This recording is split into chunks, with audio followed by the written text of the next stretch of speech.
రాజంపేట నియోజకవర్గ Janasena party senior నేత కీర్తిశేషులు అధికారి వెంకటయ్య సంస్కరణ సభకు రావడం పట్ల చాలా బాధాకరమని రాష్ట్ర కల్లుగీత కార్పొరేషన్ మాజీ డైరెక్టర్ కొమర వెంకట నరసయ్య తెలిపారు. మండల కేంద్రమైన సిద్ధవట్టం ఆకుల వీధి నందు కీర్తిశేషులు అధికారి వెంకటయ్య స్వగృహం నందు గురువారం సంతాప సభలో ఆయన చిత్రపటానికి ఘనంగా నివాళులర్పించారు. ఈ సందర్భంగా కొమర వెంకట నరసయ్య మాట్లాడుతూ రాష్ట్ర రాజకీయాల్లో మంచి గుర్తింపు తెచ్చుకుని గడిచిన ఎమ్మెల్యే ఎలక్షన్లలో కూటమి పార్టీ గెలుపు కోసం రాజంపేట నియోజకవర్గం స్థాయిలో ఆయన ఎనలేని కృషి చేశారని, అటువంటి వ్యక్తి సంస్కరణ సభకు రావడం మాకు చాలా బాధాకరంగా ఉందని వారి కుటుంబ సభ్యులకు ప్రగాఢ సానుభూతి తెలిపారు. ఈ కార్యక్రమంలో ఒంటిమిట్ట మండల టీడీపీ నేతలు, కూటమి నేతలు పాల్గొన్నారు. రాజంపేట నియోజకవర్గంలో ఎనలేని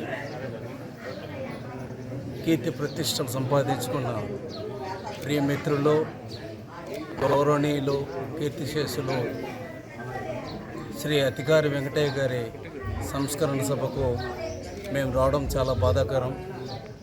ఆయన్ను అకాల మృత్యు తీసుకువెళ్ళింది. వారి కుటుంబాన్ని ఎంతో ఉన్నతంగా తీర్చిదిద్దిన ఒక మహోన్నత వ్యక్తి శ్రీ వెంకటయ్య గారు. అదేవిధంగా ఒంటిమిట్ట మండలంలో, సిద్ధవటం మండలంలోనే కాదు, మొత్తం రాజంపేట నియోజకవర్గంలోని 6 మండలాల్లో అజరామరమైన కీర్తి ప్రతిష్టలు ఆయన సొంతం. ఆయన వృత్తికి సంతాపం వ్యక్తం చేస్తూ ఆయన కుటుంబ సభ్యులు, వారి అన్నదమ్ములు ఆయన కీర్తి ప్రతిష్టలు కొనసాగిస్తారని చెప్పి ఆశాభావాన్ని వ్యక్తం చేస్తూ వారి కుటుంబానికి నా ప్రగాఢ సానుభూతిని వ్యక్తం చేస్తూ